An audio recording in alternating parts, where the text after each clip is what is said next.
Hi guys, last ಪಾರ್ಟಲ್ಲಿ ಅರ್ತಿತ್ ಹೇಳಿರ್ತಾನೆ ತುಂಬ ಕಾರಣ ಇದೆ, ಯಾವ ಕಾರಣನ ಹೇಳಲಿ ಅಂತ ಕೇಳಿರ್ತಾನೆ. ಸೊ ಇವತ್ತಿನ ಎಪಿಸೋಡಲ್ಲಿ ಏನಾಗುತ್ತೆ ಅಂತ ನೋಡೋಣ. ಪ್ಯಾಂಗ್ ಎಲ್ಲನೂ ಹೇಳಿ ನಾನು ಕೇಳ್ತೀನಿ ಅಂತಾಳೆ. ಆಗ ಫಸ್ಟ್ ಬಂದು ಹಾಸ್ಪಿಟಲಲ್ಲಿ ಇರೋಕ್ಕಾಗಿಲ್ಲ, ತನ್ಯ ಕಾಟ ತಡ್ಕೊಳಕ್ಕಾಗಿಲ್ಲ, ಮತ್ತು ನಾನು ಸೇಫ್ಟಿಯಾಗಿ ಇರ್ತೀನೋ ಇಲ್ವೋ ಗೊತ್ತಿಲ್ಲ, ಅದಕ್ಕೋಸ್ಕರನೇ ನಾನು ಇಲ್ಲಿಗೆ ಬಂದೆ. ಇವಾಗೆಲ್ಲ ನನಗೆ ಯಾರ ಜೊತೆನೂ ಇರಬೇಕು ಅಂತ ಇಷ್ಟ ಆಗ್ತಾ ಇಲ್ಲ, ನಿನ್ನ ಜೊತೆನೇ ಇರೋಕ್ಕೆ ಇಷ್ಟ ಆಗ್ತಾ ಇದೆ ಅಂತ ಪ್ಯಾಂಗ್ ಫೋರ್ ಹೆಡ್ ಮೇಲೆ ಕೈ ಬೆರಳನ್ನ ಹಾಗೆ ಇಡ್ತಾ ಇದ್ದಾನೆ. ಇಟ್ಬಿಟ್ಟು ಹೇಳ್ತಾ ಇದ್ದಾನೆ. ಇವಳು ಅನ್ಕೊತಾಳೆ, ಅಯ್ಯಯ್ಯೋ ಇವನು ದೊಡ್ಡ ಪ್ಲಾನ್ ಹಾಕೋ ಥರ ಇದೆ, ಏನೋ ಪ್ಲಾನ್ ಹಾಕ್ಕೊಂಡೇ ಬಂದಿದ್ದಾನೆ ಅಂತ ಹೆದರ್ಕೊಳ್ತಾ ಇದ್ದಾಳೆ. ಸುಮ್ಮನೆ ಪ್ರಾಂಕ್ ಮಾಡಬೇಡಿ, ಸುಮ್ಮನೆ ಎಲ್ಲ ಹೇಳ್ತಿಲ್ಲ ಅರ್ತಿತ್ ಅಂತಾಳೆ. ನಾನು ಸುಮ್ಮನೆ ಹೇಳ್ತಾ ಇದ್ದೀನಿ ಅಂತ ಅಂದ್ಕೊಂಡೆ ಅಂತ ಕೇಳ್ತಾನೆ. ಹೌದು, ನೀವು ನನ್ನ ಪ್ರಾಂಕ್ನೇ ಮಾಡ್ತಾ ಇರೋದು ಅಂತ ಹೇಳಿದೆ ಹೌದಾ ಅಂದು ಪ್ಯಾಂಗ್ನ ಹಗ್ ಮಾಡ್ತಾನೆ. ಪ್ಯಾಂಗಲ್ಲಿ ಬಿಡಿ, ನನ್ನ ಏನಕ್ಕೆ ಈ ಥರ ಮಾಡ್ತಾ ಇದ್ದೀರಾ ಅಂತ ಇದ್ದಾಳೆ. ಇವಾಗ ನನಗೆ ಗೊತ್ತಾಗ್ತಾ ಇದೆ, ಇವರು ಆಕ್ಸಿಡೆಂಟ್ ಆಗಿದ್ದರಿಂದ ಈ ಥರ ಇದ್ದಾರೆ. ಒಂದು ವೇಳೆ ತಲೆಯಲ್ಲಿ ಒದೆ ಬಿದ್ದು ಹಳೆದೆಲ್ಲ ಮರ್ತೋಗಿದ್ದಾರೆ ಅಂದ್ಕೊತಾಳೆ. ಇಲ್ಲಿ ನೋಡಿ ಅರ್ತಿತ್, ನೀವೇ ನನ್ನ ಹಗ್ ಮಾಡಿರೋದು, ನಾಳೆ ನಿಮಗೆಲ್ಲ ನೆನಪಾದಾಗ ನಾನೇ ನಿಮ್ಮ ಹತ್ರ ತಪ್ಪಾಗಿ ನಡ್ಕೊಂಡೆ ಅಂತ ಹೇಳಬಾರ್ದು ಅಂತ ಇವಳು ಹೇಳ್ತಾ ಇದ್ದಾಳೆ. ನಿಮಗೆ ನನ್ನ ಕಂಡ್ರೆ ಆಗಲ್ಲ ಅನ್ನೋದು ಗೊತ್ತಾ ಅಂತ ಕೇಳ್ತಾ ಇದ್ದಾಳೆ. ಹೌದಾ, ಸರಿ, ಇದನ್ನ ನಾನು ನೆನಪಲ್ಲಿ ಇಟ್ಕೊತೀನಿ ಎಂದು ಅರ್ತಿತ್ ಪಟ್ ಅಂತ ಪ್ಯಾಂಗ್ನ ಕಿಸ್ ಮಾಡ್ತಾನೆ.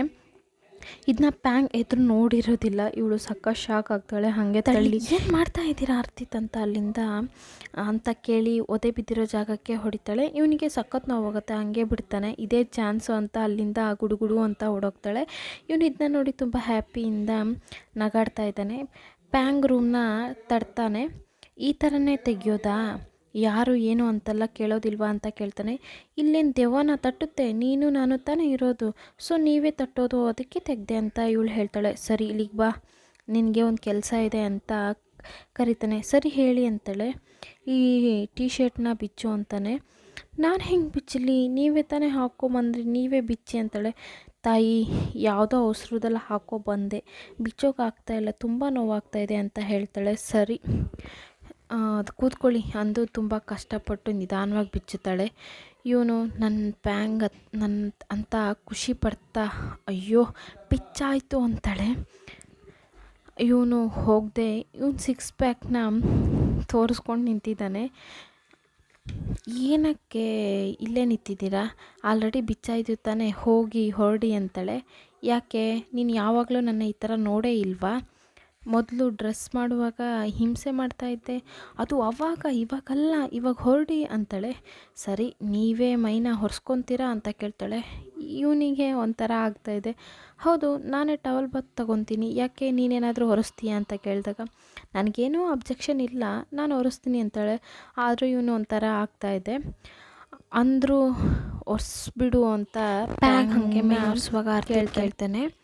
ಪ್ಯಾಂಗ್, ನಾನು ಕಿಸ್ ಮಾಡುವಾಗ ಏನಾದರೂ ಫೀಲ್ ಆಯಿತಾ ಅಂದಾಗ ಇದನ್ನ ಕೇಳಿದೆ. ಇವಳು ಶಾಕಾಗಿ, ಓ ಹಂಗೆ ಅಂದು ಪಕ್ಕದಲ್ಲಿ ನಿಧಾನವಾಗಿ ಬಂದು ಕಿಸ್ ಮಾಡೋ ರೀತಿ ಬಂದು ಹಾಗೆ ಕಿಸ್ ಮಾಡದೆ ಯಾಮಾರಿಸ್ತಾಳೆ. ನೀವು ನನಗೆ ಮಾಡಿದ ಫ್ರಾಂಕ್ಗೆ ಇದು ಸರಿ ಹೋಯಿತು ಅಂತಾಳೆ. ಇವಳು ಅಂದ್ಕೊಂಡಿರಲಿಲ್ಲ ಕಿಸ್ ಮಾಡ್ತಾನೆ ಅಂತ. ಇವನು ಠಕ್ ಅಂತ ಹೇಳಿದು ಪ್ಯಾಂಗ್ಗೆ ಹಾಗೆ ಕಿಸ್ ಮಾಡ್ತಾನೆ. ಪ್ಯಾಂಗ್ ಕೂಗೋಕ್ಕೆ ಸ್ಟಾರ್ಟ್ ಮಾಡ್ತಾಳೆ. ಏನು ಮಾಡ್ತಾ ಇದ್ದೀರಾ ಅರ್ತಿತ್ ಅಂತ ಕೇಳ್ತಾಳೆ. ಇವನು ನಾನೇನು ಮಾಡಲಿ, ನೀನು ನನ್ನ ಯಾಮಾರಿಸ್ದೆ, ಅದಕ್ಕೆ ನಾನು ಕೋಪ ಬಂತು ಹಿಂಗೆ ಮಾಡಿದೆ, ಬೇಕಾದರೆ ನೀನು ಮತ್ತೆ ನನ್ನ ಮೇಲೆ ರಿವೆಂಜ್ ತಗೋ ಅಂದಾಗ ಅಯ್ಯಯ್ಯೋ ಬೇಡವೇ ಬೇಡ ಅಂತಾಳೆ. ಇಲ್ಲಿ ಅರ್ತಿತ್ ಮಾರ್ಕ್ನ ಗಮನಿಸ್ತಾ ಇರಿ ಅಂತ ನಾನು ಹತ್ರ ಹೇಳಿ ಹಾಗೆ ಒಳಗಡೆ ಬರ್ತಾನೆ. ಒಳಗಡೆ ಬಂದರೆ ಪ್ಯಾಂಗ್ ಟಿ ವಿ ನೋಡ್ತಾ ಇದ್ದಾಳೆ. ಅರ್ತಿತ್ನ ನೋಡಿ ಯಾಕೆ ಹೋಗಿ ಮಲ್ಕೊಂಡಿಲ್ವಾ ಅಂದಾಗ ಇಲ್ಲ, ನಾನು ಟಿ ವಿ ನೋಡ್ತೀನಿ ಅಂತಾನೆ. ಸ್ವಲ್ಪ ಹೊತ್ತು ಪ್ಯಾಂಗ್ ಟಿ ವಿ ನೋಡುವಾಗ ಇವನು ಪ್ಯಾಂಗ್ ಪಕ್ಕದಲ್ಲಿ ಬಂದು ಕೂರ್ತಾನೆ. ಬಂದು ಹಾಗೆ ಕೈ ಹಿಡ್ಕೊತಾನೆ. ಹಾಗೆ ಪ್ಯಾಂಗ್ ಶೋಲ್ಡ್ರ್ ಮೇಲೆ ಹಾಗೆ ಮಲ್ಕೊತಾನೆ. ಇವಳು ಅಂದ್ಕೊತಾಳೆ, ನಾವು ಆವಾಗ ಮಾಡಿದ್ವಲ್ಲ ಅದನ್ನೇ ಇವಾಗ ಮಾಡಿ ತೋರಿಸ್ತಾ ಇದ್ದಾನೆ ಅಂತ ಇವಳು ಥಿಂಕ್ ಮಾಡ್ತಾ ಇದ್ದಾಳೆ.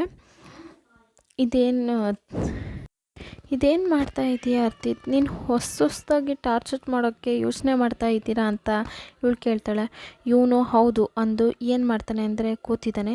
ನನಗೆ ಸ್ವಲ್ಪ ಫೀವರ್ ಬಂದಿದೆ ಅಂದಾಗ ಸುಮ್ಮನೆ ಆ್ಯಕ್ಟ್ ಮಾಡಬೇಡಿ ಅಂದಾಗ ನಿಜವಾಗ್ಲೂ ನಿನ್ನ ಕೈನ ಹಿಟ್ಟು ನೋಡು ಅಂದು ಕೈ ಹಿಡಿದು ಮುಟ್ಟಿಸ್ತಾನೆ. ಮುಟ್ಟು ನೋಡಿದರೆ ಫೀವರೇ ಇದೆ. ಹೌದು ಅಲ್ವಾ, ಸರಿ ನಾನು ಹೋಗಿ ರೆಸ್ಟ್ ತೊಗೊತೀನಿ ಅಂದು ಇವನು ರೂಮ್ಗೆ ಹೋಗ್ತಾನೆ. ಮತ್ತೆ ನಾನು ಕೊಂಡೋ ಏನೋ ಮತ್ತೆ ಬಂದು ಪ್ಯಾಂಗ್ ತೊಡೆ ಮೇಲೆ ಮಲ್ಕೊತಾನೆ. ಪ್ಯಾಂಗ್ ಇಂದನೂ ಏನೂ ಹೇಳೋಕ್ಕಾಗದೆ ಇವಳು ಡಿಫ್ರೆಂಟಾಗಿ ಫೀಲಿಂಗ್ ಆಗ್ತಾಯಿದೆ. ಏನಕ್ಕೆ ಇವರು ಈ ಥರ ನೋಡ್ಕೊತಾ ಇದ್ದಾರೆ ಅಂದು ಸುಮ್ಮನೆ ಆಗ್ತಾಳೆ. ಮಾರ್ನಿಂಗ್ ಅರ್ತಿತ್ ಹೋಗಿ ಪ್ಯಾಂಗ್ ರೂಮ್ ಡೋರ್ನ ನಾಕ್ ಮಾಡ್ತಾನೆ, ಆದರೆ ತೆಗಿತಾನೆ ಇಲ್ಲ. ಏನಾಯಿತು ಅಂದು ಹೋಗಿ ನೋಡ್ತಾನೆ. ಹಂಗೆ ನೋಡ್ತಾ ಬರುವಾಗ ಪ್ಯಾಂಗ್ ಒಂದು ಕೆರೆ ಹತ್ರ ನಿಂತ್ಕೊಂಡು ಮಾರ್ಕ್ಗೆ ಕಾಲ್ ಮಾಡಿ, ನಾನು ಇಲ್ಲೇ ಇದ್ದೀನಿ, ಸ್ವಲ್ಪ ದಿನ ಬಿಟ್ಟು ಬರ್ತೀನಿ, ನೀವು ಬರೋದು ಬೇಡ ಮಾರ್ಕ್ ಅಂತ ಹೇಳ್ತಾ ಇದ್ದಾಳೆ. ಅರ್ತಿತ್ಗೆ ಸಖತ್ ಕೋಪ ಬಂದು, ಯಾರ ಹತ್ರ ಮಾತಾಡ್ತಾ ಇದೆಯಾ ಅಂದಾಗ ಅದು ಮಾರ್ಕ್ ಹತ್ರ ಅಂತ ಇವಳು ಹೇಳ್ತಾಳೆ. ಇವನು ಕೋಪದಲ್ಲಿ ಆ ಫೋನ ತೆಗೆದು ಕೆರೆ ಒಳಗಡೆ ಹಾಕ್ತಾನೆ. ನೀವೇನು ಮಾಡ್ತಾಯಿದ್ದೀರಾ, ನೀವು ತುಂಬ ಓವರಾಗಿ ಮಾಡ್ತಾಯಿದ್ದೀರಾ ಅರ್ತಿತ್ ಅಂತ ಬೈತಾ ಇದ್ದಾಳೆ. ಇವನು ನೀನು ಅರ್ಥ ಮಾಡ್ಕೊ, ಮಾರ್ಕ್ ಒಳ್ಳೇನಲ್ಲ ಅಂತ ಅರ್ತಿತ್ ಹೇಳ್ತಾನೆ. ಮಾರ್ಕ್ನ ಬಿಟ್ಟು ದೂರ ಕರ್ಕೊಂಡು ಬರಬೇಕು, ಯಾಕೆ ಅಂದರೆ ಮಾರ್ಕಿಂದ ತೊಂದರೆ ಇದೆ ಅಂತಲೇ ಅರ್ತಿತ್ ಯಾರಿಗೂ ಗೊತ್ತಿಲ್ಲದೆ ಪ್ಯಾಂಗ್ನ ಇಲ್ಲಿ ಕರ್ಕೊಂಡು ಬಂದಿರ್ತಾನೆ. ಇವಳು ಇರೋ ಜಾಗ ಹೇಳಿದ್ಲು ಅಂತ ಕೋಪ ಪಡ್ತಾನೆ. ಇವನು ನಿಮ್ಮ ಮನಸ್ಸನ್ನು ಚೇಂಜ್ ಮಾಡ್ಕೊ ಅಂತ ಹೇಳ್ತಾ ಇದ್ದಾಳೆ. ಅರ್ತಿತ್ ಕೇಳ್ತಾನೆ, ಯಾಕೆ ನನ್ನ ಮೇಲೆ ಕಾಳಜಿ ತೋರಿಸ್ತಾ ಇದೆಯಾ, ಅದರ ಅರ್ಥ ಏನು ಅಂತ ಹೇಳು ಅಂದಾಗ ಅದೆಲ್ಲ ಏನಿಲ್ಲ, ನನ್ನಿಂದ ನಿಮಗೆ ಏಟಾಯಿತು, ಅದರಿಂದ ನಾನು ಕಾಳಜಿಯಿಂದ ನೋಡ್ಕೊತಾ ಇದ್ದೀನಿ, ಅದು ನನ್ನ ಕರ್ತವ್ಯ ಅಂತ ಇವಳು ಹೇಳ್ತಾ ಇದ್ದಾಳೆ. ಅಷ್ಟೇ ಅಂದು ಅಷ್ಟೇ ಅಂತಾಳೆ. ಸರಿ, ನೀವು ನನ್ನ ಯಾವಾಗ ಮನೆಗೆ ಕರ್ಕೊಂಡು ಹೋಗ್ತೀರಾ ಅಂದಾಗ ನೆಕ್ಸ್ಟ್ ಡೇನೇ ಕರ್ಕೊಂಡು ಹೋಗೋಣ ಅಂದು ಹೊರಡ್ತಾನೆ. ನಿಜ ಹೇಳು, ನನ್ನ ಎಲ್ಲಿಗೆ ಕರ್ಕೊಂಡು ಹೋಗ್ತಾ ಇದೆಯಾ ಅಂತ ಇದ್ದಾಳೆ. ಇಲ್ಲಿ ಮಾರ್ಕ್ ನನಗೆ ಅವಳೇ ಬೇಕು ಅಂತ ವಿಲನ್ ಮೈಂಡಲ್ಲಿ ಅವ್ರನ್ನ ಫಾಲೋ ಮಾಡ್ತಾ ಇದ್ದಾನೆ. ಅರ್ತಿತ್ ಹೆಂಗೋ ಓವರ್ ಸ್ಪೀಡಾಗಿ ಕಾರ್ನ ಡ್ರೈವ್ ಮಾಡಿ ಮಾರ್ಕ್ ಕಣ್ಣಿಂದ ತಪ್ಪಿಸ್ಕೊಂಡು ಇವನು ಬೇರೆ ದಾರಿಲಿ ಕರ್ಕೊಂಡೋಗಿ ಒಂದು ಕಾಡಲ್ಲಿರೋ ಒಂದು ಮನೆಗೆ ಕರ್ಕೊಂಡು ಬರ್ತಾನೆ. ಇಲ್ಲೇನ ಕರ್ಕೊಂಡು ಬಂದಿದ್ಯಾ ಅಂದು ಇವಳು ಕೂಗ್ತಾ ಇದ್ದಾಳೆ. ಅಲ್ಲಿ ನೋಡಿದ್ರೆ ಇವ್ರ ಮನೇಲಿ ತುಂಬ ದಿನದಿಂದ ಕೆಲಸ ಮಾಡ್ತಿದ್ದ ಮೇಡ್ ಆಂಟಿ ಮನೆಗೆ ಬಂದಿದ್ದಾರೆ. ಅವ್ರನ್ನ ನೋಡಿದರೆ ಇವಳಿಗೆ ತುಂಬ ಖುಷಿಯಾಗುತ್ತೆ. ಯಾಕೆ ಅಂದರೆ ಇವಳನ್ನ ಚಿಕ್ಕ ವಯಸ್ಸಿಂದಲೂ ಬೆಳೆಸಿರ್ತಾರೆ, ಅವ್ರ ಹತ್ರ ತುಂಬ ಕ್ಲೋಸ್ ಆಗಿರ್ತಾಳೆ. ಇವ್ರನ್ನ ಹಗ್ ಮಾಡಿ ತುಂಬ ಖುಷಿಯಾಗಿದ್ದಾಳೆ. ಅವರಿಗೆ ವಯಸ್ಸಾಗಿರೋದ್ರಿಂದ ಕೆಲಸ ಮಾಡೋಕ್ಕೆ ತುಂಬ ಕಷ್ಟಪಡ್ತಾ ಇದ್ದಾರೆ. ಅರ್ತಿತ್ ಹತ್ರ ಬಂದು ಕೂತ್ಕೊಂಡು ತುಂಬ ಥ್ಯಾಂಕ್ಸ್ ಅರ್ತಿತ್, ಇವಾಗ ಇಲ್ಲಿಗೆ ಕರ್ಕೊಂಡು ಬಂದಿದ್ದಕ್ಕೆ ಅಂತ ಕೇಳ್ತಾ ಇದ್ದಾಳೆ. ಇವತ್ತು ಒನ್ ಡೇ ಮಾತ್ರ ಇಲ್ಲೇ ನೈಟ್ ಸ್ಟೇ ಮಾಡಿ ಇರೋಣವಾ ಅಂತ ಪರ್ಮಿಷನ್ ಕೇಳ್ತಾ ಇದ್ದಾಳೆ. ಅರ್ತಿತ್ತು ಕೋಪ ಪಡದೆ ಓಕೆ ಅಂತ ಅಂತಾಳೆ. ಆಮೇಲೆ ಇವಳು ಥಿಂಕ್ ಮಾಡ್ತಾಳೆ, ಮಾರ್ನಿಂಗ್ ತುಂಬ ಮಾತಾಡಿದ್ವಿ ಎಂದು ಅರ್ತಿತ್ ಎಲ್ಲದಕ್ಕೂ ಸಾರಿ ಅಂತಾಳೆ.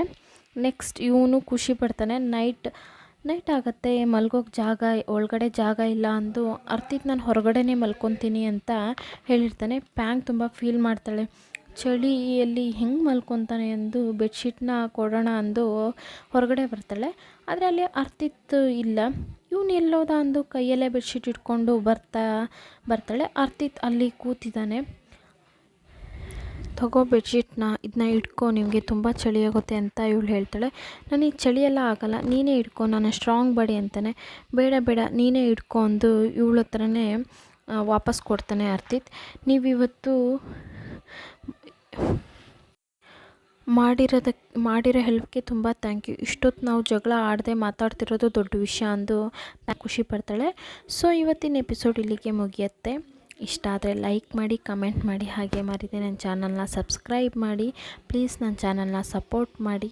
ಹಾಗೆ ಥ್ಯಾಂಕ್ ಯು ಆಲ್. ಇನ್ನು 1 ಸಬ್ಸ್ಕ್ರೈಬ್ ಅಂದರೆ 400 ಸಬ್ಸ್ಕ್ರೈಬರ್ನ ರೀಚ್ ಮಾಡ್ತಿದ್ದೀವಿ. Thank you. ನಮ್ಮ ಫ್ಯಾಮಿಲಿ ದೊಡ್ಡದಾಗ್ತಾ ಇದೆ. ಎಲ್ರಿಗೂ ಥ್ಯಾಂಕ್ ಯು ಆಯಿತಾ. ಪ್ಲೀಸ್ ಹೀಗೆ ಸಪೋರ್ಟ್ ಮಾಡಿ. Once again, thank you.